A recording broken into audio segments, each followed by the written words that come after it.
Hey guys, so it's another day on the bus, and what I've been working on today is removing the wheelchair tracks. I got really frustrated with that, so I said, hey, let's remove the heater. That won't be frustrating, but I've actually found a really good process. I saw someone else do this, and he made like a mess, and he was saying, okay, you need buckets, you need rags, you need all this.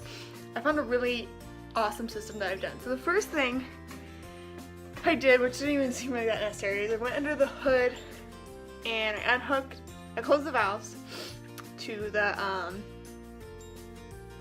I closed the coolant valves so that the stuff that I'm just working on won't, and like the stuff that I'm taking out won't go back into the radiator. So that way if anything gets into it, it's just in the pipes. That was my theory, and I drained some of the stuff in that. So let me show you what I'm talking about.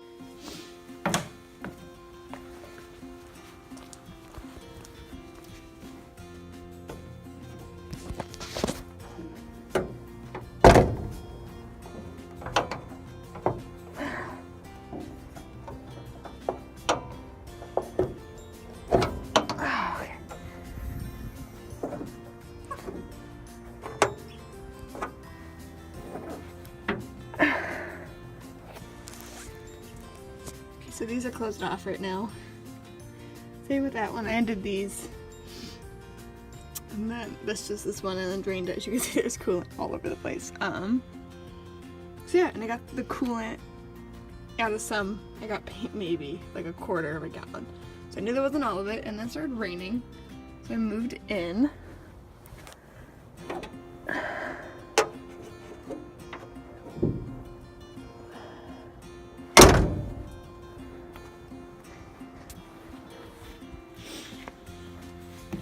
Moved in and started taking these pipes apart, and as you can see, so I've already gotten all the way up here. I'm not sure yet how far it goes, like all the way back up there, so I'm not sure if I'm ready to deal with that. Maybe I can get some more coolant out before I cut anything closer.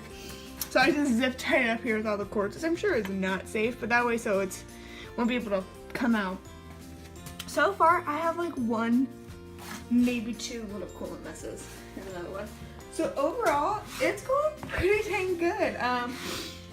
So kind of what I'm doing is I start from the very top and I slowly take it apart. So I have one oil pan, and unfortunately I can't save my coolant because these did have oil in them. Plus I figure it might as well be better to get fresh coolant so then I can see if there's actually anything in it or if I did a good job or whatever. So I have one at the end of the pipe, and then as I'm working on another section, I have another one. So yeah, I just slowly start to unscrew those, and then, you know, once one gets full or kind of full, I stop it, move another one, and I'm filling up jugs, just old milk curtains. So we start off using 8mm top connected to the ratchet, and you just loosen these clamps that are holding the hose onto the copper pipe. Now coolant isn't going to start to come out right away. And this is going to be really hard to film, and this is probably where I'm going to make a gigantic coolant mess. So you start cutting it. There's probably something better to cut it with, but I'm just using a box cutter, and it's a really dull one. I'm really just too lazy to change the blade, which is hysterical because I'm doing this. But let's see if we can get to focus. So you just make cuts along here. So let me do that real quick. Here, this is good. Right here is where the pipe ends. Oh my gosh, things are falling. The pipe ends right there. So you can slide that out. I'm putting this all on my phone if my phone falls in the coolant, because it's the end of it. Sorry, I'm doing this with one hand. It's probably gonna help her. And I don't know if you can see, but as I'm adjusting that, this pan is kind of wiggling around. So my whole goal here is to not spill coolant. So I'm gonna readjust that, and we got some coolant coming out. Look at that. Slowly but surely. So I don't know if I can make something so it won't tip over. kind of learned in this whole process, you don't really need to have the proper tools. You just have to get really freaking creative. So that way it should not tip, is what I'm hoping. Okay. So, I'm keeping my eye on the other one while I'm lifting this one up. So this is disconnected. So what I'm going to do now, take this pipe and I'm going to lift it up to drain all the coolant out. As you can see, it's coming out. And then I just have a bucket that I'm putting all of these copper pipes, and these brackets. There's one in the corner now, oh boy. To get out, just stick them all in here. Stick them in my trash bucket, any leftover coolant can just pull in there. There isn't a lot.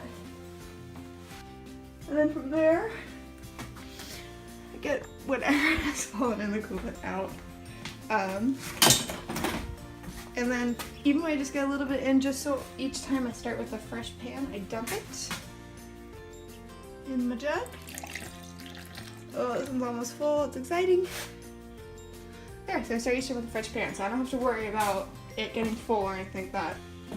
So what we do this time, you just move on. I would like to put the bigger one at the end, just because it's looking like the back end is where all the coolant's gonna come out from, in my case.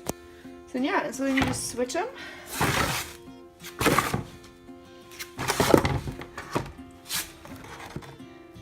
That will go over there. And you finish taking this guy off. Now, since I don't have a pipe connected, oh my gosh, of course the battery's dead, connected to this back end, I'm just gonna be able to pull it off. So again, ratchet this guy. Doesn't have to come all the way apart. Just enough so it's loose and you can slide it alongside the pipe.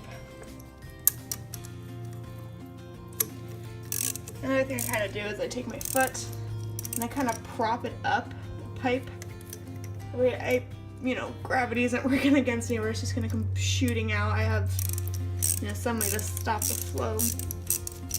All right, do that and then just take a flathead screwdriver is what I found is easiest, because these things are kind of stuck together. Just kind of loosen it all up.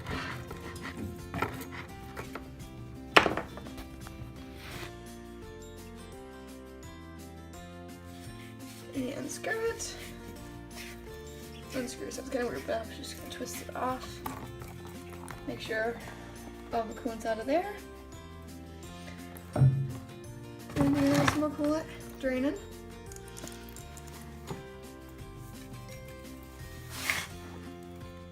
And yeah, so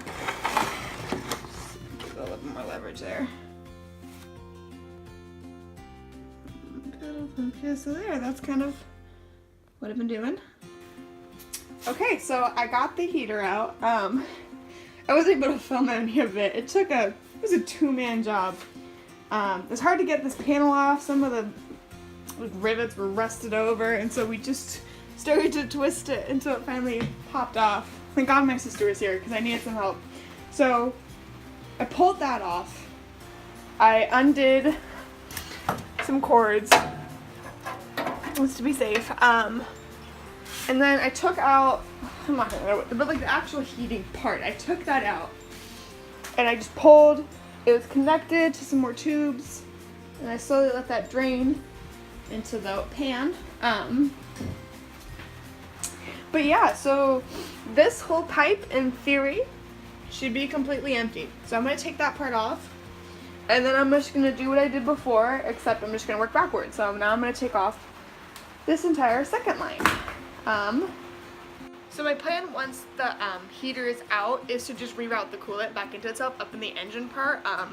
That's gonna be super simple.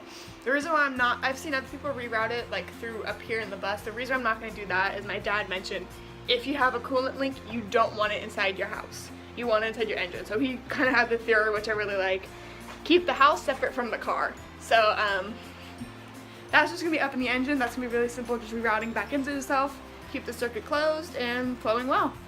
So yeah, that's where I'm at. Okay, so my heater is out.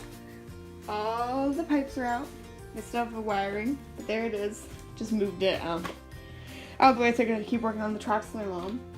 But yeah, so it's completely out, all the way up. Not even in here anymore. It's all in the engine. Like I said, I'm just taking mine out because my bed's gonna be back there. It doesn't make sense for me to have the heater be powered when the engine's on, because I'm sleeping, the engine's not gonna be on, and so I just don't need it. If you wanna keep it, don't do that step. But yeah, it's working out pretty well. I'll let you guys know when I get to the actual heater part, maybe film some of that, because that's gonna be the hard part. But yeah, that's where I'm at so far.